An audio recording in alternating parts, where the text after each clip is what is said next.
హోషేయ గ్రంథము 8వ అధ్యాయము 4వ వచనం నుండి 14వ వచనం వరకు ఉన్న వాక్యాన్ని మనము ధ్యానించబోతున్నాము.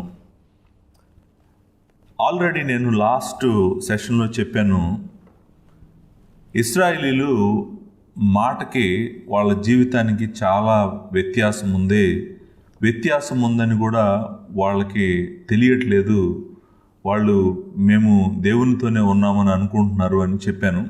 చెప్పడంతో పాటు ఇంకొక మాట కూడా అన్నాను. ఏమన్నానంటే, దేవుడే వాళ్ళకు చూపించబోతున్నాడు, చూడండి మీరు నా నిబంధనను ఎలా అతిక్రమించారో, నా ధర్మశాస్త్రాన్ని ఎలా మీరారో, మీరు మంచి మార్గాన్ని ఎలా విసర్జించారో వాళ్ళకి చూపించబోతున్నాడు. 4వ వచనం నుంచి 14వ వచనం వరకు. 4వ వచనం నుంచి 14వ వచనం వరకు కూడా యెహోవానే మాట్లాడుతున్నాడు. ఇక్కడ ప్రవక్త మాట్లాడట్లేదు. మీరు చదువుకుంటూ వెళ్తుంటే మనకి అర్థమవుతుంది అనమాట. మాట్లాడుతుంది యెహోవానే, ప్రవక్త కాదు అనేటువంటి. ప్రవక్త 9వ అధ్యాయంలో మొదలు పెడతాడు ఆయన మాట్లాడటం. మనం ఇంకా అక్కడికి వెళ్ళలేదు, మనము వెళ్దాము. 4వ వచనం నుంచి 14వ వచనం వరకు ఎలా అర్థం చేసుకోవాలి. ఆల్మోస్ట్ ఇవి చాలా లాంగ్ వచనాలు, పెద్ద వచనాలు. ఈ వచనాలని మనం ఎలా అర్థం చేసుకోవాలి, అసలు ఏంటి దేవుడు ఇక్కడ చెప్తుంది, ఇశ్రాయేలీయులకు చెప్తున్నటువంటి విషయం ఏంటి, ఏం చెప్తున్నాడంటే, వాళ్ళు ఎలా అవిధేయులయ్యారో వాళ్ళకు చూపించబోతున్నాడు. మీరు అంటున్నారు, నేను తెలుసు అంటున్నారు, నేను మీ దేవుడిని అని చెప్తున్నారు, నా సన్నిధికి వస్తున్నానని చెప్తున్నారు, నాతో మాట్లాడుతున్నారని చెప్తున్నారు, కానీ మీరు నాతో నివాసం చేయట్లేదు, నాకు విధేయులుగా మీరు లేరు. కావాలంటే చూడండి, నేను ఇదిగో మీ ముందు సాక్ష్యం పెడుతున్నానని ఒక 5 విషయాలు వాళ్ళకు చూపిస్తాడు. అంటే యెహోవాను విడిచిపెట్టి వాళ్ళ జీవితాలు ఎలా ఉన్నాయో చూపించడం కోసం ఒక 5 విషయాలు ఇక్కడ చూపిస్తాడు. మొట్టమొదటిది యెహోవా లేని రాజ్యము. వాళ్ళు కట్టినటువంటి రాజ్యం ఏంటో తెలుసా? యెహోవా లేని రాజ్యం కట్టారు. చూడండి. 2, యెహోవా లేని దేవుళ్ళు, యెహోవా కాని దేవుళ్ళని చేసుకున్నారు. 2వది. 3వది యెహోవా లేని సంబంధాలను చేసుకున్నారు. 3వది. 4వది యెహోవాని కాని ఆరాధన చేశారు. యెహోవా లేని ఆరాధన, యెహోవాని కాకుండా వేరే దేవుళ్ళను ఆరాధించారు. 5వది యెహోవా లేని పట్టణాలు కట్టారు, యెహోవా లేని ఇళ్ళు కట్టారు. సో చూడండి, ఇదంతా కూడా ఆయన చూపించాలనుకుంది ఏంటంటే, నేనెక్కడ, అంతా మీరు నా ప్రజలని చెప్తున్నారు, నాకు ప్రార్థన చేస్తున్నారని చెప్తున్నారు, కానీ మీరు చేసే వాటిలో ఎక్కడా నేను లేను. కావాలంటే చూడండి, ఈ 5 చూపిస్తాను. మీరు యెహోవా ఇల్లు కట్టని ఎడల కట్టువారి ప్రయాస వ్యర్థం. ఎక్కడున్నాను నేను? మీరు ఇల్లు కట్టుకున్నారు, మీరు పట్టణాలు కట్టుకున్నారు, మీరు రాజ్యాలు కూడా కట్టుకున్నారు, మీరు సంబంధాలన్నీ, అసలు నేను ఎక్కడా లేను మీతో. ఈ 5 విషయాలు యెహోవా వీళ్ళతో మాట్లాడుతున్నాడండి. ఫస్ట్ ఒక్కొక్కటి మనం వెళ్దాం. యెహోవా లేని రాజ్యం కట్టారంట వీళ్ళు. యెహోవాని అడగకుండా రాజ్యం కట్టారంట వీళ్ళు. ఎట్లా కట్టారో చూద్దాము. 4వ వచనం చదువుతున్నాను. నాకు అనుకూలము కాని రాజులను, చూసారండి, నాకు అనుకూలము కాని రాజులను వారు సమకూర్చుకొని ఉన్నారు, నేను ఎరగని అధిపతులను నియమించుకొని ఉన్నారు. అలా ఉండాలి యాక్చువల్గా. అక్కడ తమకుంచుకొని ఉన్నారని కాదు, అక్కడ ఏముండాలంటే 4వ వచనంలో నాకు అనుకూలము కాని రాజులను వాళ్ళు సమకూర్చుకున్నారు, నేను ఎరగని అధిపతులను నియమించుకున్నారు. చూడండి, ఇప్పుడు కింగ్డమ్ని ఎవరు రూల్ చేస్తున్నారు? కింగ్డమ్ని ఎవరు రూల్ చేయాలి? అసలు ఈ కింగ్డము, ఇజ్రాయెల్ అనేటువంటి కింగ్డమ్కి నిజమైన రాజు ఆయనే. ఆయన నిర్ణయం ప్రకారమే రాజులను అపాయింట్ చేయాలి. ఆయన ఏర్పరచుకున్న రాజే కూర్చోవాలి సింహాసనం మీద. ఆయన ఏర్పరచుకున్న రాజు దావీదు సంతానము నిరంతరము ఆ రాజ్యం మీద ఉండాలన్న. తర్వాత ఏమైంది? రాజ్యం రెండు ముక్కలు అయిపోయింది. వాళ్ళు ఇష్టం వచ్చిన రాజుని ఏర్పరచుకున్నారు. అంతేకాదు, మనం 6వ అధ్యాయంలో 7వ అధ్యాయంలో చూసాము. ఏం జరిగింది తెలుసా? భయంకరమైన కూప్ అంటే తెలుసు కదా మీకు. ఒక రాజుని చంపడం కోసం ఇంకొక 50 మందిని తీసుకొని వచ్చి, దాంట్లో యాజకులు కూడా ఇన్వాల్వ్ అయ్యి, ఇదంతా కలిపి రాత్రి ఎక్కడో పార్టీలో ఆ రాజుని చంపడం, వీడు రాజు అయిపోవటం. ఇంకో తర్వాత కొంతకాలం అయిన తర్వాత ఈ రాజుని చంపటం, ఇంకొక అతను రాజు అయిపోవటం. ఏం జరుగుతుంది అక్కడ? నిజంగా వీళ్ళు దేవుని బిడ్డలైతే ఇట్లాంటివి చేస్తారా? రాజుని ప్లాన్ చేసి ద్రాక్ష రసము తాగించి వేసుకుంటూ అల్లరి చేసుకుంటూ ఆయనతో గడుపుతూ అదంతా చూసాం మనం 7వ అధ్యాయంలో. ఈ అల్లరంతా చూసాం. ఆ టైంలో ఆయన మీద ప్లాన్ చేసి తెల్లారేపాటికి మర్డర్ చేసి అట్లా రాజుల్ని వీళ్ళు ఏర్పరచుకున్నారు. రాజులు అలానే వచ్చారు. వీళ్ళ మీద పరిపాలన చేస్తున్న రాజులు నీతి గల వాళ్ళు కాదు, వాళ్ళు దుర్మార్గులు, వాళ్ళు బలాత్కారం చేసిన వాళ్ళు, వాళ్ళు నరహత్య చేసిన వాళ్ళు. అలాంటి రాజులు వీళ్ళని పరిపాలన చేస్తున్నారు. ఇప్పుడు రాజు కింగ్డమ్కి రాజు అయిన తర్వాత ఇప్పుడు ఎవరిని ఎలక్ట్ చేస్తాడు? ఆబ్వియస్లీ ఆయన దగ్గర పనిచేసే మంత్రుల్ని, ఆయన దగ్గర పనిచేసే అధికారులను అందరిని ఏర్పరచుకుంటాడు కదా. మాట అధిపతులు అని ఉంది కదా. రాజులు మీ ఇష్టానుసారంగానే మీరు ఏర్పరచుకుంటున్నారు. అంతేకాదు రాజుల దగ్గర పనిచేసేటువంటి అడ్మినిస్ట్రేషన్ అంతా కూడా కంప్లీట్గా అంతా కూడా మీరే నియమించుకుంటున్నారు. నన్ను అడగలేదు, నన్ను ఒక మాట కూడా అడగలేదు. యెహోవా ఎక్కడున్నాడు మీ నిర్ణయాల్లో? మీరు అంటున్నారు మాకు యెహోవా తెలుసు అంటున్నారు. మీ నిర్ణయాలు మాత్రం మీ సొంత నిర్ణయాలు తీసుకుంటున్నారు, మీ ఇష్టం వచ్చినట్టు నిర్ణయాలు తీసుకుంటున్నారు. ఆయన అంటున్నాడు నాకు అనుకూలం కాదు వాళ్ళు, నేను ఎరగను వాళ్ళని. ఆ 2 మాటలు చాలా స్ట్రాంగ్ మాటలు. నేను చెప్పలేదు ఈ రాజుని ఏర్పరచుకోండి అని. నాకు తెలియదు అసలు ఈ అధిపతులు ఎవరో మిమ్మల్ని పరిపాలన చేస్తున్నారు. ఇదంతా కూడా మీ ఓన్ చాయిస్, మీ ఇష్టం వచ్చినట్టు చేసుకుంటున్నారు అని చెప్తున్నాడు. అంటే వీళ్ళు ఏం చేశారో తెలుసా అండి? రాజ్యాన్ని కట్టారు కానీ యెహోవా లేకుండా కట్టారు. ఏ కింగ్డమ్ వితౌట్ యావే ఈజ్ నాట్ కింగ్డమ్. ఆయన లేకుండా కట్టిన రాజ్యము కాదు. అందుకే అంటాడు యెహోవా కాపాడకపోతే ఆ పట్టణానికి కావలి వారు ఉండటం వ్యర్థం. యెహోవా ఇల్లు కట్టకపోతే కట్టేవాళ్ళు కట్టడం వ్యర్థం. వీళ్ళు యెహోవా లేకుండా రాజ్యాన్ని కట్టారు. కాబట్టి ప్రభువు వీళ్ళకి చెప్తున్నాడు, ఇది మీరు నాతో లేరు, నన్ను లేకుండా నన్ను నడకుండా కట్టారు. నిజమైన రాజు, దేవుడు ఏర్పరచుకున్న రాజు ఎలా ఉంటాడు, ఏం చేస్తారు, అధికారులు ఎలా ఉంటారు, ఏం చేస్తారు? ఇర్మియా చెప్తాడు, యోధా రాజుకు చెప్తాడు 22వ అధ్యాయం ఇర్మియా గ్రంథంలో, యెహోవా ఇలాగ సెలవిచ్చున్నాడు, నీవు యోధా రాజు నగరు దిగిపోయి అక్కడ ఈ మాట ప్రకటింపుము, దావీదు సింహాసనం మీద కూర్చుండి యోధా రాజా నీవును ఈ గుమ్మముల ద్వారా ప్రవేశించు నీ ఉద్యోగస్తులు, రాజా నువ్వు నీ దగ్గర పనిచేసే అధిపతులు కూడా అందరూ కూడా నీ జనములను యెహోవా మాట వినుడని ప్రకటింపుము. అంటే దేవుని మాట వినాలి రాజు కానీ, రాజు దగ్గర పనిచేసేవాళ్ళు కానీ. అంతేకాదు 3వ వచనంలో యెహోవా ఇలాగ ఆజ్ఞ ఇచ్చుచున్నాడు, మీరు నీతి న్యాయములను అనుసరించి నడుచుకునుడి. మంచి రాజు ఉంటే, మంచి అధిపతులు ఉంటే ఆ దేశంలో నీతి న్యాయములు ఉంటాయంట. దోచుకొనబడిన వారిని, బాధ పెట్టు వారిని వారి చేతిలో నుండి విడిపించుడి.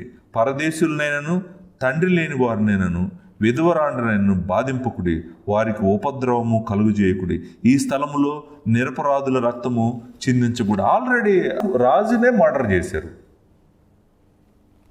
అంటే నీతి న్యాయం లేదు, బలాత్కారం ఉంది, మర్డర్స్ జరుగుతున్నాయి. దీని అంతటికి కారణం ఏంటి? కారణం ఏంటంటే మీరు రాజ్యం కట్టారు కానీ నేను లేకుండా కట్టారు. ఇప్పుడు చెప్పండి, నేను మీ జీవితాల్లో ఉన్నానా లేదా? ఏం చెప్తారు వీళ్ళు? ఆన్సర్ ఏమిస్తారు ఇశ్రాయేలీలు? ఇప్పుడు ఇందాకేమన్నారు 2వ వచనంలో, నువ్వు మా దేవుడు, నువ్వు మాకు తెలుసు, మేము నీకు మొరపెడుతున్నావు అన్నారు. ఇప్పుడు ఏం చెప్తారు?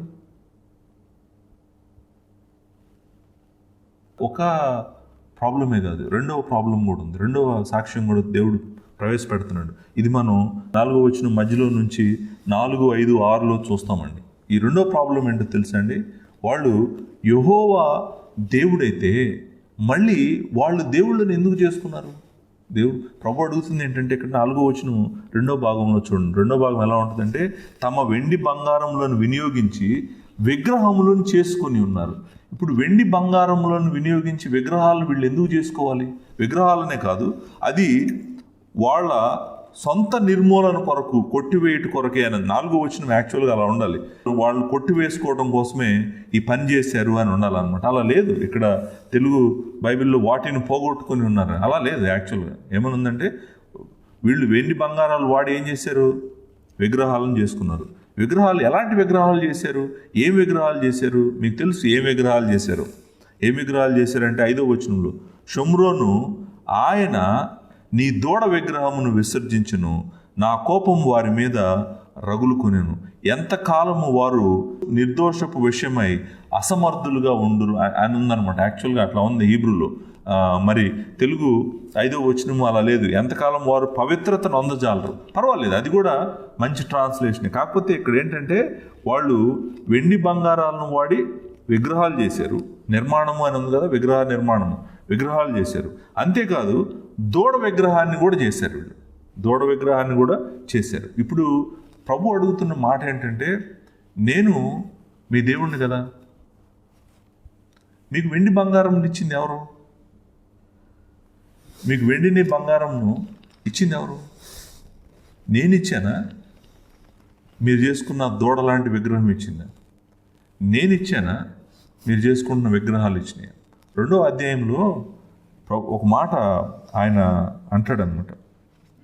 8వ వచనం ఒకసారి చదువుదాము. దానికి అంటే ఇజ్రాయెల్ గురించి మాట్లాడుతున్నాడు. ధాన్య ద్రాక్షారస తైలములను విస్తారమైన వెండి బంగారములను ఇచ్చిన వాడనని నేనే విచారింపక అది వాటిని బయలుదేవతకు ఉపయోగపరచును. చూసారండి, ఇంతకీ ఆ వెండి బంగారములను యెహోవా వాళ్ళకు అనుగ్రహిస్తే సంపద ఆయన దగ్గర నుంచి పొంది, ఆశీర్వాదాలన్నీ ఆయన దగ్గర నుంచి పొంది, వీళ్ళు ఏం చేస్తున్నారు? వీళ్ళు వెళ్ళి విగ్రహాలను చేసుకుంటున్నారంట. విగ్రహాలను దేవుడు తెలియని వాళ్ళు చేసుకుంటారు. జీవం గల దేవుడు తెలియని వాళ్ళని చేసుకుంటారు. చేసుకోవటమే కాదు, వీళ్ళు విగ్రహాల్లో కూడా ఒక ప్రాముఖ్యమైన విగ్రహం గురించి మాట్లాడాడు. ఇక్కడ దూడ విగ్రహం గురించి మాట్లాడాడు. దూడ విగ్రహం గురించి మీకు తెలుసు, ఇశ్రాయేలీలు చేసినటువంటి ఒక భయంకరమైనటువంటి పని, యెరోబాము చేసినటువంటి ఒక ఘోరమైనటువంటి పని. ఇది మనము మొదటి రాజుల గ్రంథము 12వ అధ్యాయంలో చూస్తాం. ఒకసారి చూద్దాము. ఈ దూడ విగ్రహం గురించి మనం తెలుసుకోవాలి. మొదటి రాజుల గ్రంథము 12వ అధ్యాయంలో రాజ్యము 2 ముక్కలు అయిపోయిన తర్వాత రెహోబోము మరి యోధాన్ని పరిపాలన చేస్తున్నాడు. యెరోబాము ఇప్పుడు ఇజ్రాయెల్ని పరిపాలన చేస్తున్నాడు. ఆ టైంలో ఏం జరిగిందో చూద్దాం. 12వ అధ్యాయము 26వ వచనం. ఈ జనులు అంటే ఇశ్రాయేలీలు యెరూషలేమునందున్న యెహోవా మందిరమందు బలులు అర్పించుటకు ఎక్కిపోవచ్చుండిన ఎడల ఈ జనుల హృదయము యోధా రాజైన రెహోబోము అని తన యజమానుని తట్టు తిరుగును. అప్పుడు వారు నన్ను చంపి యోధా రాజైన రెహోబోముని వద్ద మరలా చేరుదురు. రాజ్యం మరలా దావీదు సంతతి వారి దగునని అని యెరోబాము తన హృదయం మందు తరలించను. చూసారండి ఏం చేశాడు చూడండి, ఎంత వికెట్ ప్లాన్ చేశాడు చూడండి. ఏంటి ఇప్పుడు ఇశ్రాయేలీలు ఎవరు కూడా యోధా వెళ్ళకూడదు, యెరూషలేం వెళ్ళకూడదు, యెరూషలేంలో దేవాలయంకి వెళ్ళకూడదు. అందుకని ఒక ప్లాన్ వేసాడు. ఏం ప్లాన్ వేసాడు? ఆలోచన చేసి 2 బంగారు దూడలను చేయించి జనులను పిలిచి, యెరూషలేమునకు పోవటం మీకు బహు కష్టం. ఇశ్రాయేలు వారులారా, ఐగుప్తు దేశం నుండి మిమ్మల్ని రప్పించిన మీ దేవుడు ఇవే అని చెప్పి ఒకటి బేతేలు నందు ఒకటి దాను నందు ఉంచెను. చూసారండి, 2 దూడలను చేయించాడు. ఒక దూడను బేతేల్లో పెట్టాడు, ఒక దూడను దానులో పెట్టాడు. బేతేలు ఇశ్రాయేల్ దేశము ఇలా ఉందనుకోండి. బేతేలు సౌత్లో ఉంటుంది, కింద ఉంటుంది. దాను నార్త్లో ఉంటుంది, నార్దర్న్ టిప్ అనమాట. సో ఒకటి సౌత్లో పెట్టాడు, ఒకటి నార్త్లో పెట్టాడు. దాను మనకి హెర్మోన్ పర్వతం కింద ఉంటుంది. హెర్మోన్ పర్వతం ఫుట్ హిల్స్ దాను అంటే అక్కడ పెట్టాడు.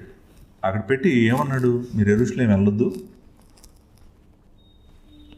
ఈ దూడ మనల్ని ఐగుప్తు నుంచి తీసుకొచ్చిన దూడ, దేవుడి ఈ దూడే అని చెప్పాడు. ఆ మాట ఉంది కదా ఇందాక మనం చదివిన దగ్గర. ఏమన్నాడు?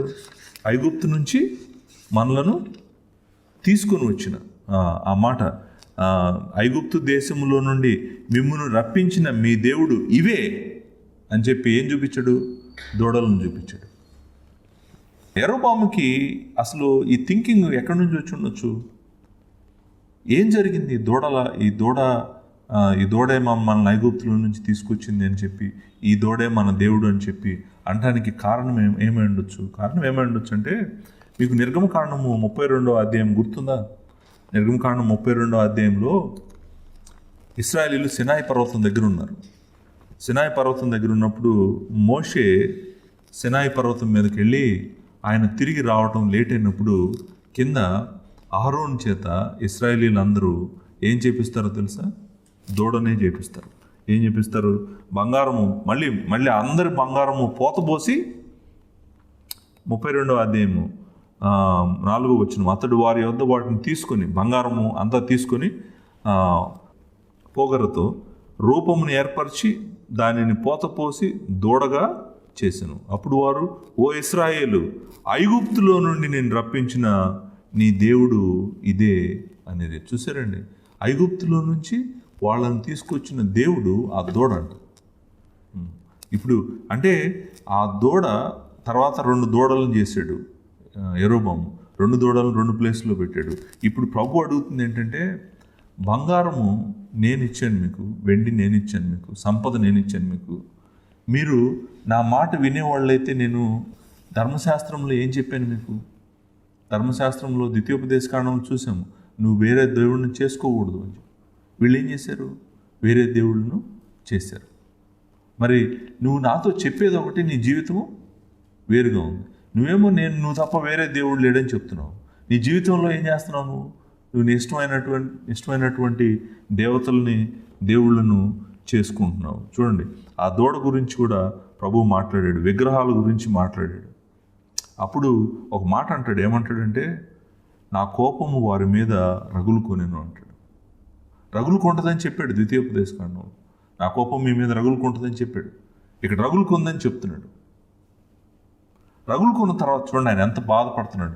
బాధపడే మాట 5వ వచనంలో అంటారు, ఎంతకాలము వారు పవిత్రత నొందజాలకుందరు. అది బాధపడుతూ అన్న మాట అనమాట.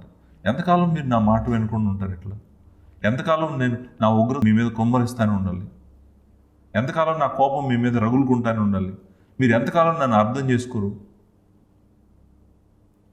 అసలు ఇదంతా దేవుడు చేయాల్సిన అవసరం లేదండి. వీళ్ళ దగ్గర రావాల్సిన అవసరం లేదు, వీళ్ళతో మాట్లాడాల్సిన అవసరం లేదు, హోషేయని కూడా పంపించాల్సిన అవసరం కూడా లేదు వీళ్ళ దగ్గరికి. ఆయనకేం అవసరం అండి?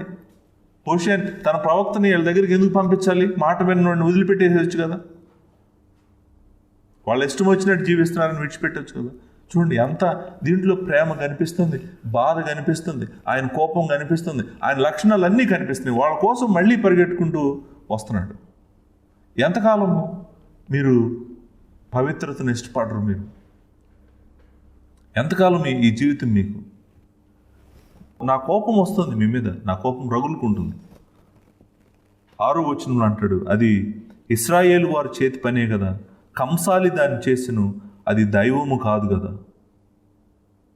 షోమ్రోను చేసిన ఈ దూడ చిన్నాభిన్నములగును అన్నాడు. చూడండి, అవునా కదా, కంసాలి చేశాడు. అవి దేవుళ్ళు ఎలా అవుతాయి? అసలు ఏమన్నా ఆలోచన ఉందా మీకు అని అడుగుతున్నాడు. బేసికల్గా అడుగుతుంది ఏంటంటే, దేవుడు పదార్థం అవుతాడా? మనుషుల చేతులతో దేవుడిని చేయగలరా? దైవం అవుతుందా? మ్యాటర్ ఆ పదార్థము ఎలా అవుతుంది? దేవుడు కాదు కదా, కానీ మీరు చేస్తున్నారు కదా. మీరు చూడండి, మీ లైఫ్ చూడండి. ఇప్పుడు 2వ ప్రూఫ్ ఇచ్చాను మీకు. మీరు నన్ను విడిచిపెట్టేసేసి మీ అంతటి మీకే దేవుళ్ళని చేసుకుంటున్నారు. ఇక్కడ కొంతమంది ఈ క్వశ్చన్ రైజ్ చేస్తారు, అంటే దూడలు 2 ఉండాలి కదా, ఒక దూడ ఉంది అంటే 2 దూడలు కదా, ఒకటి బేతేల్లో పెట్టాడు, ఒకటి దానిలో పెట్టాడు, 2 దూడలు ఉండాలి కదా. ఇక్కడ ఒక దూడ గురించి మాట్లాడాడు. 5వ వచనంలో నీ దూడను అంటాడు. 6వ వచనం ఆఖరిలో కూడా ఈ దూడ చిన్న భిన్నమగును అంటాడు. అంటే again he's talking about only one. So ఎందుకు ఒకదాని గురించి మాట్లాడుతున్నాడని కొంతమంది అడుగుతారు. దానికి కారణం ఏమండొచ్చు అంటే, ఆల్రెడీ ఎనిమి మూవ్ అవుతుంది. పాసిబుల్ ఏంటంటే, అంటే northern tip already enemy capture చేసి ఉండొచ్చు. అంటే ఒకటి ఆల్రెడీ ఫినిష్ అయిపోయింది, ఆ ప్లేస్ ఆల్రెడీ ఆక్యుపై చేసేసుకున్నాడు ఎనిమి. సో ఒక్కొక్కడు మూవ్ అవుతూ వచ్చేస్తున్నాడు అనమాట దేశం మీదకి. సో అది కూడా అయి ఉండొచ్చు. లేకపోతే ఇంకొకటి ఏంటంటే, దూడని దేవుడు అని చెప్తున్నాడు కదా, అక్కడ ఉంది ఇక్కడ ఉంది ఒక దూడే కదా. సో ఈ దేవుడు ఏం చెప్తున్నాడంటే దూడ అయిపోతుంది, ఫినిష్, ఆ దూడ కూడా మిగలదు. నేను ప్రళయం తీసుకొస్తున్నాను, వచ్చినప్పుడు ఈ దూడలు ఏముండవు, అవన్నీ ముక్కలు అయిపోతాయి అని చెప్పి ప్రభువు చెప్పాడు అనమాట. సో మొదటిది యెహోవా లేని రాజ్యం కట్టారు. రెండోది యెహోవా కాని దేవుళ్ళను వాళ్ళు చేసుకున్నారు. ఇది రెండవ ప్రూఫ్. మూడో ప్రూఫ్ 7వ వచనం నుంచి మనం 10వ వచనం వరకు చూస్తాం. 7, 8, 9, 10 వచనాల్లో మనం మూడో ప్రూఫ్ చూస్తాం. ఇదేంటంటే యెహోవా లేని సంబంధాలు, రిలేషన్షిప్స్. వాళ్ళు ఒక మనిషి, దేవుడు లేని మనిషి ఎలా ఆలోచిస్తారో ఇశ్రాయేలీలు కూడా అలానే ఆలోచించారండి. మనిషి బలం మీద, మనిషి జ్ఞానం మీద, మనిషి ఆలోచన మీద, మనిషి శక్తి మీదే ఆలోచించి వీళ్ళ సంబంధాలన్నీ చేసుకున్నారు. ఒక్క సంబంధంలో కూడా యెహోవా లేడండి వీళ్ళ రిలేషన్షిప్స్లో. అలయన్సెస్ అంటాం కదా, రిలేషన్షిప్స్ అనండి, అలయన్సెస్ అనండి, వాటిలో దేవుడు లేని అలయన్సెస్ వీళ్ళు చేసుకున్నారు. 7వ వచనము ఈ అలయన్సెస్ ఎలా చేసుకున్నారో మనకి 7వ వచనంలో తెలీదు. 8వ వచనంలో కొద్దిగా హింట్ ఉంది, అన్ని జనులు వస్తారు అనేటువంటిది. 9వ వచనంలో అస్సీరియలు వచ్చేసారు ఆల్రెడీ. ఆ హింటు అంటే ఎవరి దగ్గరికి వెళ్తున్నారు, ఎవరి గురించి వెళ్తున్నారు అనేటువంటి 9వ వచనంలో క్లారిటీ వస్తుంది. సో 10వ వచనంలో వాళ్ళు అలా వెళ్ళటం వలన వాళ్ళకి ఏం జరిగిందో కూడా చెప్తుంది. అంటే రాంగ్ రిలేషన్షిప్స్లోకి వీళ్ళు వెళ్ళిపోయారు. రాంగ్ రిలేషన్షిప్స్లోకి వీళ్ళు వెళ్ళాల్సిన అవసరం ఏంటి? దేవుడు ఉన్నాడు కదా నీకు, ఆయనే నీ బలం కదా, ఆయనే నీ జ్ఞానం కదా, ఆయనే నీ ఐశ్వర్యం కదా, ఆయనే నీ సంపద కదా. నీకు ఏదైనా కష్టం వస్తే నువ్వు ఆయన దగ్గరికి వెళ్ళాలి కదా, ఆయన అడగాలి కదా. ఆయన అడగకుండా వీళ్ళు ఇష్టం వచ్చినట్టు అన్నీ ప్లాన్ చేసుకున్నారు, అన్ని రిలేషన్షిప్స్ ఎస్టాబ్లిష్ చేయాలని ట్రై చేశారు, కానీ అవి ఏమీ కాపాడలేకపోయినాయి వీళ్ళకి. దేవుడు ఏమంటున్నాడంటే, నేను లేకుండా మీరు ఇవన్నీ చేశారు కదా, నేను లేకుండా రాజ్యం కట్టారు, నేను కాని దేవుళ్ళని చేసుకున్నారు, నన్ను అడగకుండా మీరు ఎంతమందితో సంబంధాలు పెట్టుకున్నారు. ఈ సంబంధాలు వీళ్ళు ఎలా పెట్టుకున్నారు, ఏం జరిగిందో 3వ పాయింట్లో మనం చూద్దాం. 7వ వచనం, వారు గాలిని విత్తి ఉన్నారు గనుక ప్రళయవాయువును వారికి కోత ఎగును. నిలబడిన ధాన్యానికి కంకులు లేవు, అది పంట పండదు, అది ఒకవేళ పండిన అన్యులు దాన్ని తినివేస్తారు. అలా ఉండాలన్నమాట. తెలుగు ట్రాన్స్లేషను 7వ వచనము అలా ఉండాలి. సో ఇప్పుడు వీళ్ళు గాలిని విత్తుతున్నారంట, ప్రళయవాయువుని కోతగా వీళ్ళు కోస్తారంట. మనం అడగాల్సిన ప్రశ్న ఏంటంటే, ఇక్కడ గాలిని విత్తటం ఏంటి? 12వ అధ్యాయం 1వ వచనంలో ఎఫ్రాయిము గాలిని మేయుచున్నాడు కదా. ఏం మేస్తున్నాడు? 12వ అధ్యాయం 1వ వచనం, హోషేయ గ్రంథం 12వ అధ్యాయం 1. ఎఫ్రాయిము గాలిని మేయుచున్నాడు, తూర్పు గాలిని వెంటాడుచున్నాడు. సో ఇక్కడ 2 విషయాలు అర్థమవుతున్నాయి. గాలిని మేస్తున్నాడంట, గాలిని వెంటాడుతున్నాడంట. ఇక్కడేమో గాలిని విత్తుతున్నాడు కదా. ఇవి గాలిని విత్తటము, గాలిని తినటము, గాలిని వెంటాడటము, గాలికై ప్రయాసపడటం. మనం ప్రసంగి గ్రంథంలో చదువుతాం కదా, గాలికై ప్రయాసపడినట్టు ఉందనేటువంటి మాటలు మనం చదువుతాం. ప్రసంగి గ్రంథము 1వ అధ్యాయం 14వ వచనంలో నేను అనుకుంటాను వర్స్ 14లో చదువుతాము. ఏమనంటే, సూర్యుని కింద జరుగుతున్న క్రియలన్నింటినీ నేను చూసి అవన్నీ వ్యర్థంలే, అవి ఒకడు గాలికై ప్రయాస పడినట్టున్నవి అంటాడు. 5వ అధ్యాయము 16వ వచనంలో కూడా మాట చదువుతాం. అతడు వచ్చి గాలికి ప్రయాసపడి సంపాదించిన దాని వలన లాభము ఏంటి? గాలికి ప్రయాసపడటం ఏంటి? ఇక్కడ చాలా వచనాలు ఉన్నాయి మనకి. గాలికి విత్తుతున్నారు, గాలి తింటున్నారు, గాలి కోసం ప్రయాసపడుతున్నారు, తర్వాత గాలిని వెంటాడుతున్నారు. ఇదంతా ఎలా అర్థం చేసుకోవాలి మనం? గాలిని విత్తడం ఏంటి? మనం అర్థం చేసుకోవాల్సింది ఏంటంటే, గాలిని విత్తటం అంటే వేస్ట్ దాన్ని విత్తుతున్నారు అన్నమాట. వేస్ట్, నిరర్థకమైంది, శూన్యమైంది, ఖాళీ. అంటే దాంట్లో ఏముంది? గాలి వెనకాల పరిగెత్తాను అనుకోండి, ఎక్కడుంది గాలిని పరిగెత్తడానికి నువ్వు? అంటే నువ్వు చేసేది ఎట్లాంటిదంటే, ఎట్లాంటి పనులు చేస్తా? ఏమి విత్తుతున్నారంటే వీళ్ళు విత్తే అన్నీ కూడా భ్రమ కలిగించేవి, ఖాళీ, ఒట్టి, నిరర్థకమైనవి, శూన్యమైనవి, వీళ్ళ జీవితాల్లో వీళ్ళు ఎత్తుతున్నారు. అంటే అర్థం ఏంటంటే యెహోవా లేనిది ఏదైనా కూడా దానికి ఏ విలువ లేదు. వ్యర్థము అనే మాట మనం చదువుతాం కదా, యెహోవా ఇల్లు కట్టించిన యెడల కట్టువారి ప్రయాస వ్యర్థము. నువ్వు ఎంతైనా కట్టించు, అదంతా వేస్ట్. అది వ్యర్థం అనే మాటకు అర్థం ఏంటి? వేస్ట్. సో వీళ్ళు చేస్తుంది కూడా ఏంటి? ఏమి ఎత్తుతున్నారు? బేసికల్గా వీళ్ళు చేస్తుంది అంతా కూడా వ్యర్థమైన దాన్ని వెంటాడుతూ విత్తుతున్నారు. కానీ దేవుడు ఏమంటున్నాడంటే, నువ్వు ఒక్కొక్కటి వ్యర్థమైన దాన్ని విత్తుతున్నావు, కానీ ఈ విత్తినవి మరి పంట కొయ్యాలి కదా. నువ్వు ఈ వ్యర్థమైన దాన్ని ప్రతిదాన్ని విత్తుతున్నావు. విత్తిన ప్రతిదీ నీకేమిస్తుంది? రేపు పంట ఇస్తుంది. కానీ నువ్వు విత్తుతుంది గాలే, కానీ నీకేమిస్తుందో తెలుసా? ప్రళయం తిరిగి వస్తుంది నీకు వెనక్కి. నువ్వు అది వచ్చినప్పుడు నిన్ను భయంకరంగా నాశనం చేస్తుంది. అంటే నువ్వు తీసుకుంటున్న నిర్ణయాలు, ఆయన చెప్తుంది ఏంటంటే, నువ్వు తీసుకుంటున్న నిర్ణయాలు రాంగ్ నిర్ణయాలు తీసుకుంటున్నావు. దాని పర్యవసానము నువ్వు భయంకరమైనటువంటి తుఫానులో నుంచి నీ జీవితం వెళ్తుంది. నువ్వు అలా చేస్తున్నావు అని చెప్తున్నాడు. అంటే గాలిని విత్తడం అంటే అర్థం ఏంటంటే, నువ్వు ఆయనకు దేవునికి డిసోబే అయ్యి వ్యర్థమైన దాన్ని నీ జీవితంలో చేస్తున్నావు. కాబట్టి వ్యర్థమైన దానికి పర్యవసానం నువ్వు కోస్తావు, పంట నువ్వు కోస్తావు అని చెప్తున్నాడు. ఇంకో కొంతమంది ఈ వచనాన్ని ఎలా అర్థం చేసుకుంటారో చెప్తున్నాను, జాగ్రత్తగానండి.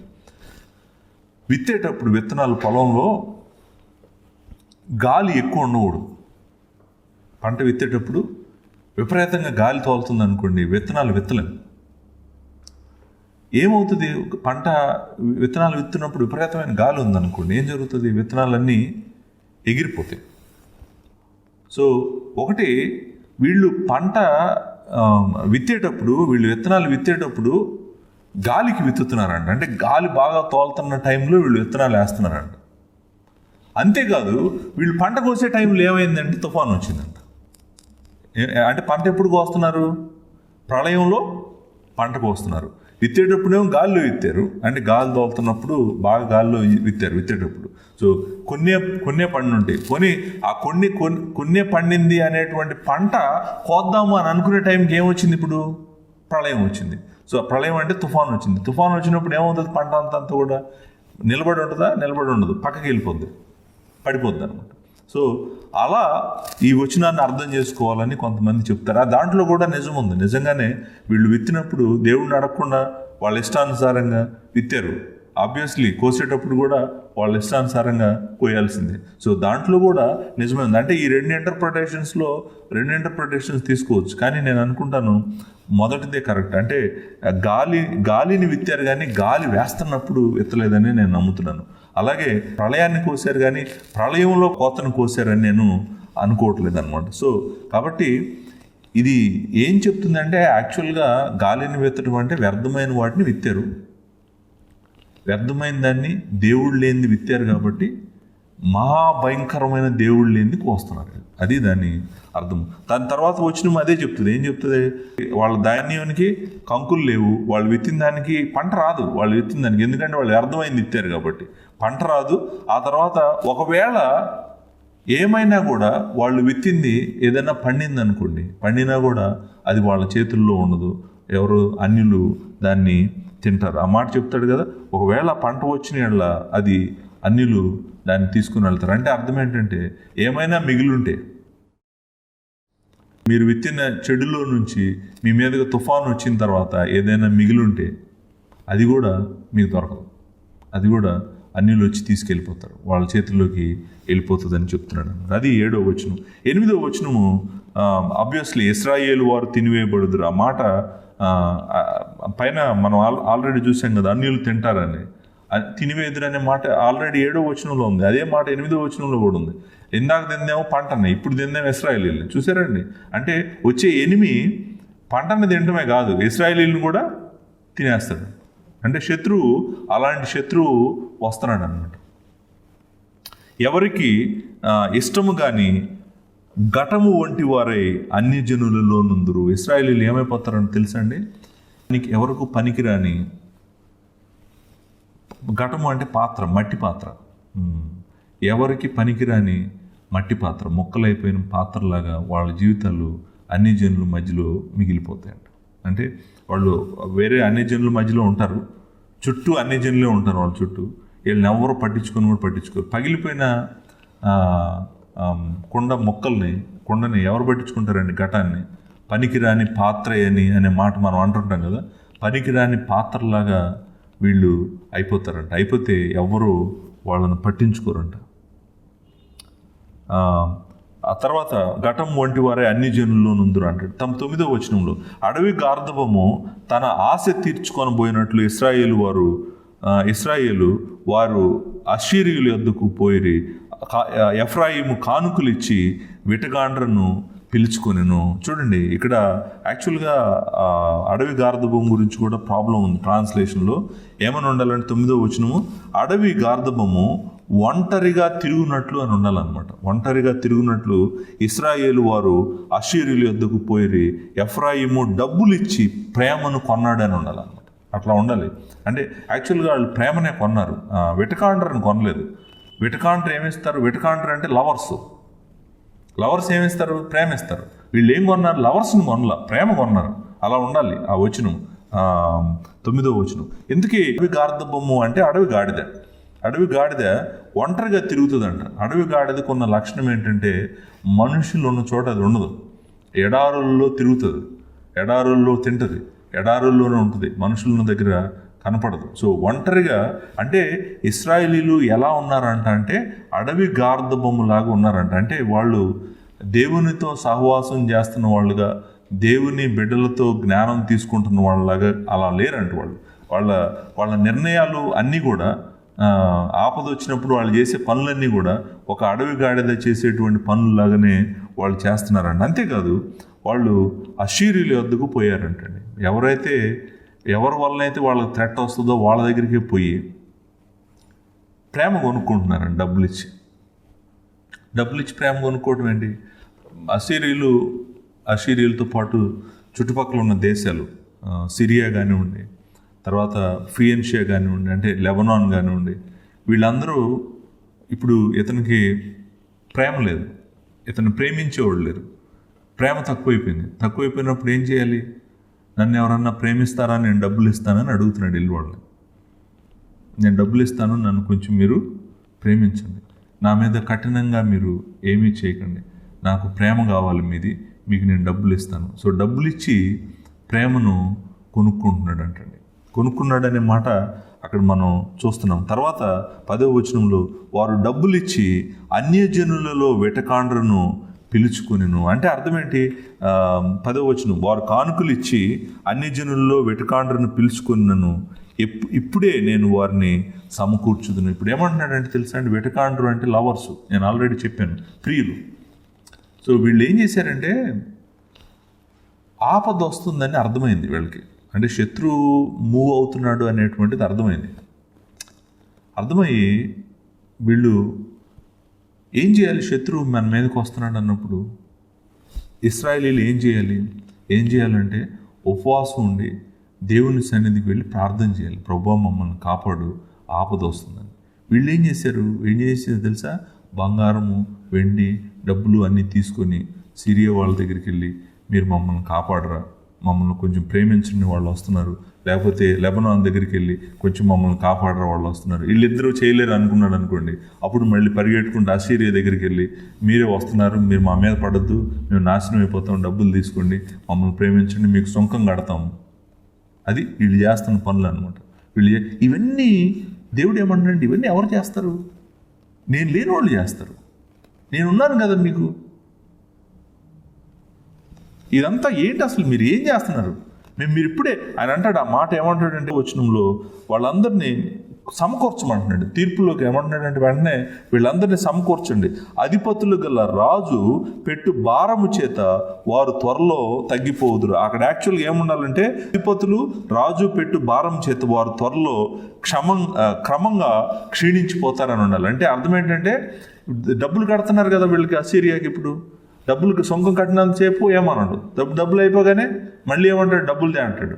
డబ్బులు దేనగానే ఉన్నదాన్ని మొత్తం అన్నీ తీసుకొని వెళ్ళిపోయి వాళ్ళకి కడుతూనే ఉండాలి. కడుతూ ఉన్నప్పుడు వీళ్ళు ఏమైపోతారంటే తగ్గిపోతాం అంటే లీన్ అయిపోవటం, సన్నగా అయిపోతాం, క్షీణించిపోవడం అనే మాట మంచి మాట. తగ్గిపోవటం కన్నా కూడా వీళ్ళు తగ్గిపోతా ఉన్నారంట. ఇప్పుడు ఇదంతా 7వ వచనం, 8వ వచనం, 9వ వచనం, 10వ వచనం చెప్పేది ఏంటంటే, మీరు నన్ను అడగకుండా అన్ని నిర్ణయాలు మీరు తీసుకుంటున్నారు.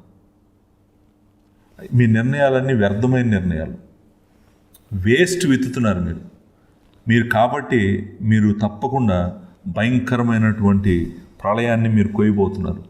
అంతేకాదు, వాళ్ళు వచ్చేవాళ్ళు మిమ్మల్ని తినేస్తారు. అంతేకాదు, ఏమైనా మిగిలిందంటే అది కూడా తినేస్తారు. అంతేకాదు, మిమ్మల్ని పూర్తిగా తినేసి మీరు క్షీణించిపోయేదాకా తినేస్తారు. ఎందుకంటే మీరు యెహోవా లేని సంబంధాల కోసం మీరు వెళ్ళారు కాబట్టి, యెహోవా శక్తి మీద ఆధారపడకుండా మీ శక్తి మీద, మీ జ్ఞానం మీద, మీ సంపద మీద మీరు ఆధారపడి మిమ్మల్ని మీరు కాపాడుకోవాలనుకుంటున్నారు కాబట్టి మీరు మిగలరు. మిమ్మల్ని వాళ్ళు తినేస్తారు. గద్ద వస్తుంది, గద్ద వచ్చి మిమ్మల్ని పట్టుకొని వెళ్ళిపోద్ది. 3వ ప్రూఫ్ కూడా ఇచ్చేసాడు. అంటే మీ సంబంధాల్లో కూడా నేను లేను. యెహోవా లేని సంబంధాలు, యెహోవా లేని రాజ్యము, యెహోవా లేని దేవుడు, యెహోవా లేని సంబంధాలు. ఇప్పుడు యెహోవా లేని ఆరాధనని మనం ఇక్కడ 11, 12, 13 వచనాలను చూస్తాం. చూడండి, 11, 12, 13 వచనాలు. వీళ్ళ వర్షిప్ అంతా చూడండి ఎలా ఉందో. ఎఫ్రాయిము పాపమునకు ఆధారమగు బలిపీఠములను ఎన్నెన్నో కట్టెను. ప్రతి పర్వతం మీద, ప్రతి కొండ మీద బలిపీఠాలు కట్టేశారండి. కట్టేసేసి బయలుదేవతల్ని, ఆ దేవుళ్ళని, ఈ దేవుళ్ళని ఆరాధించడం మొదలుపెట్టారండి. అతడు పాపము చేయుటకు అవి ఆధారములు. ఆయన ఏవి? బలిపీఠములు. ఎక్కడున్నాయి బలిపీఠములు? ఏ కొండలో చూసినా కూడా బలిపీఠం ఉందన్నమాట. దేవుడు ఆయన ఆరాధించాల్సిన స్థలం ఒకటే అని చెప్పాడు, అది యెరూషలేం అని చెప్పాడు. వీళ్ళేమో వాళ్ళ ఇష్టం వచ్చినట్టు దానిలో ఒకటి, బేతేల్లో ఒకటి, కనపడిన పర్వతాలన్నింటిలో కూడా బలిపీఠాలు కట్టేసి వేరే దేవుళ్ళను, వేరే దేవతలను ఆరాధించడం మొదలుపెట్టారు. తర్వాత 13వ వచనంలో, నాకు అర్పింపబడిన పశువులను వధించి వాటిని పూజించారు. వాళ్ళు అసలు బలి ఎందుకు ఇస్తారంటే దాన్ని తినటం కోసమే. ఆ దేవుడి ఆరాధన, పాప క్షమాపణ ఇదంతా లేదు వాళ్ళకి. వాళ్ళు బలు ఎందుకు ఇస్తున్నారు? బలు ఇచ్చి తొందరగా వండండి రా, తొందరగా తినేద్దాము. అట్టి బలు లేదు, యెహోవాకు ఇష్టము లేదు. అట్టి బలు లేదు, యెహోవాకు ఇష్టం లేదు. త్వరలో ఆయన వారి దోషమును జ్ఞాపకం తెచ్చుకొని వారి పాపములను బట్టి వాటిని శిక్షించును. వారికి మరలా వారు ఐగుప్తునకు వెళ్ళవలసి వచ్చిన. ఇప్పుడు ప్రభు ఏం చెప్తున్నాడు తెలుసా? వాళ్ళు ఇచ్చిన బలులకు ఎఫికసీ ఏం లేదు. ఎఫికసీ ఏంటంటే ఆ బలు ఏం చేయట్లేదు వాళ్ళ పాపాలని. అందుకే ఆయన అంటున్నాడు, మళ్ళా వాళ్ళు బళ్ళు అర్పించారు. ఎందుకు అర్పించారు? తినడానికి అర్పించారు కాబట్టి వాళ్ళ పాప క్షమాపణ లేదు. కాబట్టి ఆయన వాళ్ళ పాపాలను జ్ఞాపకం చేసుకుంటాడు, కాబట్టి వాళ్ళని శిక్షిస్తాడు, కాబట్టి మళ్ళా వాళ్ళని దాస్యంలోకి పంపిస్తాడు. ఐగుప్తులోకి తిరిగి వెళ్ళటం అంటే అర్థం వాళ్ళు మళ్ళా దాస్యంలోకి వెళ్ళిపోతారంటండి. ఇక్కడ యాక్చువల్గా ఒక వచనాన్ని మనం విడిచిపెట్టాం, 12వ వచనం. దానికి ఒక కారణం ఉంది. ఆ కారణం ఏంటో నేను ఇప్పుడు చెప్పబోతున్నాను, జాగ్రత్తగా ఉండి. 12వ వచనము ఇలా ఉండాలండి. ఏముండాలంటే, నేను అతని కొరకు 10,000 ఆజ్ఞలు గల నా ధర్మశాస్త్రమును వ్రాయించి ఇచ్చినను అతడు వాటిని అన్యములుగా ఎంచెను అని ఉండాలన్నమాట. అది ఉండాలి అసలు యాక్చువల్గా ఆ వచనంలో. ఎలా ఉంది ఇప్పుడు అక్కడ 12వ వచనంలో? అలా లేదు కదా. అది ఏమని ఉంది? నేను అతని కొరకు నా ధర్మశాస్త్రమును పరిపూర్ణంగా వ్రాయించి నియమించినను అతడు వాటిని అన్యములుగా ఎంచిన. కరెక్టే. అంటే మీనింగ్ అదే. మీనింగ్ ఏంటి అంటే అర్థం ఏంటంటే పరిపూర్ణంగా. అసలు యాక్చువల్గా హీబ్రూలో ఏముందంటే 10,000 ఆజ్ఞలను అని ఉందన్నమాట. ఒకవేళ నేను ఇతనికి 10,000 ఆజ్ఞలను రాసి పరిపూర్ణంగా, సంపూర్ణంగా నేను ధర్మశాస్త్రాన్ని ఇతని చేతుల్లో పెట్టినా కూడా ఎలా చూస్తున్నాడు ధర్మశాస్త్రాన్ని? అన్యముగా చూస్తున్నాడు. అన్యముగా అంటే అర్థం ఏంటో తెలుసా? అన్యులు అంటే అర్థం ఏంటి? నాది కాదు. యెహోవా ధర్మశాస్త్రాన్ని, యెహోవా వాక్కును ఎలా చూస్తున్నాడంటే ఇది నాది కాదు, నేనేం ఫాలో అవ్వాల్సిన అవసరం లేదు, నేనేం ఆయన మాట వినాల్సిన అవసరం లేదు, అలా చూస్తున్నాడంట. అంటాడు, ఇంకా నేను ఇచ్చిన ధర్మశాస్త్రాన్ని నువ్వు పాటించట్లేదు, బలులేమో నీ ఇష్టం వచ్చినట్టు ఇస్తున్నావు, నీ ఆరాధన నీ ఇష్టం వచ్చినట్టు చేస్తున్నావు, బలు ఎందుకు ఇస్తున్నావు? తినటం కోసం ఇస్తున్నావు. నా దగ్గరికి వచ్చి పాప క్షమాపణ ఏం లేదు. నా ధర్మశాస్త్రాన్ని నువ్వు అన్యముగా చూస్తున్నావు. అన్యముగా చూడటమే కాదు, కాబట్టి నువ్వు తప్పకుండా నువ్వు అర్పించిన బలులు వాటి యందు నాకు ఏ ఇష్టం లేదంటున్నాడు. అంతేకాదు ఆయన నీ దోషాన్ని జ్ఞాపకం చేసుకుంటాడు, నిన్ను శిక్షిస్తాడు, నువ్వు తిరిగి దాస్యంలోకి పోతావు అని చెప్తున్నాడు. అది నాలుగో పాయింట్ ఏంటంటే యెహోవా లేని ఆరాధన. యెహోవా లేని ఆరాధన, పాప క్షమాపణను వాళ్ళు వెతికారు. యెహోవా లేని రాజ్యము, యెహోవా లేని దేవుళ్ళు, యెహోవా లేని సంబంధాలు, యెహోవా లేని ఆరాధన. ఆఖరిగా ఏం చేశారు చూడండి, 14వ వచనంలో, ఇశ్రాయేలు వారు తమకే నగరులను కట్టించుకుని తమ సృష్టికర్తను మరిచి ఉన్నారు. అంతేకాదు యోధావారు ప్రాకారములు గల పట్టణములను చాలా కట్టి ఉన్నారు. వీళ్ళు ఏం చేశారు ఇప్పుడు? నగర్లు అంటే ప్యాలెసెస్, బేసికల్గా ప్యాలెసెస్ కట్టుకున్నారండి. పెద్ద పెద్ద ప్యాలెసెస్ కట్టుకున్నారు. పెద్ద పెద్ద పట్టణాలు కూడా కట్టుకున్నారండి. యోధావారు ప్రాకారములు గల పట్టణములు చాలా కట్టి ఉన్నారు. ఇళ్ళు కట్టుకున్నారు, పట్టణాలు కట్టుకున్నారు. కానీ యెహోవా లేడు. యెహోవా లేని ఇల్లు, యెహోవా లేని ప్యాలెస్లు, యెహోవా లేని పట్టణాలు కట్టుకున్నారు. యెహోవా ఇల్లు కట్టించని వాళ్ళు కట్టారు. యెహోవా పట్టణమును కాపాడని వాళ్ళు బాగా ప్రాకారములు గల పట్టణాలు కట్టుకున్నారంటండి. కానీ ఇవన్నీ చేశారు, కానీ వాళ్ళ సృష్టికర్తను మర్చిపోయారు. సో 5వ పాయింట్ ఏంటో తెలుసా అండి? యెహోవా లేని ఇళ్ళు, యెహోవా లేని పట్టణాలు. అయితే నేను వారి పట్టణములను అగ్ని చేత తగలబెట్టెదను, అది వాటి నగరులను కాల్చివేయను. చూసారండి, మన పెదవులతో మనం ఏమైనా చెప్పచ్చు. దేవుడు నిన్ను ఇలానే పరీక్షించబోతున్నాడు. నువ్వు ఏమి చెప్పావు అని ఆయన తీర్పులో నిన్ను చూడదు. నువ్వు ఏం చేసావు అనేది చూపిస్తాడు నీకు. ప్రభువా నువ్వు నాకు తెలుసు ప్రభువా అని అన్నావు అనుకో, నీకు 5 ప్రూఫ్లు కావాలంటే ఇది ఇలా 5 ప్రూఫ్లు ఇస్తాడు నీకు. ఇప్పుడు చెప్పమానండి ఇశ్రాయేలుని, నా దేవా నువ్వు మాకు తెలుసు, నీకు మొరపెడుతున్నామని చెప్పిన ఇశ్రాయేలీలు ఇప్పుడు ఏం సమాధానం చెప్తారు? ఏం మాట్లాడతారు? యెహోవా లేకుండా రాజ్యం కడతావా? యెహోవా లేకుండా దేవుళ్ళని చేస్తావా? యెహోవా లేకుండా సంబంధాలు ఏర్పరచుకుంటావా? యెహోవా లేకుండా దొంగ దేవతలను నువ్వు ఆరాధిస్తావా? యెహోవా లేకుండా ఇళ్ళు కట్టుకుంటావా? యెహోవా లేకుండా పట్టణాలు కట్టుకుంటావా? ఇవన్నీ చేసి మేము దేవుడి బిడ్డలమే అని చెప్తావా? నువ్వు పెదవులతో నువ్వు ఏం చెప్పినా కూడా meaningless if you don't obey God. ఆ మాట ఉంది చూసారా, నేను వీళ్ళకి 10,000 ఆజ్ఞలు ఇచ్చినా కూడా వీళ్ళు నా ధర్మశాస్త్రాన్ని అన్యంగానే తీసుకుంటున్నారనే మాట ఉంది చూసారా. చాలా బాధతో ఆయన అంటున్నాడు. మనకి సంపూర్ణమైన వాక్యాన్ని ఇచ్చాడు ఆయన. మనం డిసైడ్ చేసుకోవాలి, నేను దేవుడికి విధేయత చూపిస్తానా, విధేయత చూపించకపోతే కనుక తప్పకుండా మనం తీర్పులోకి వెళ్తాము. ఇప్పుడు చూడండి, శత్రువు రావటం,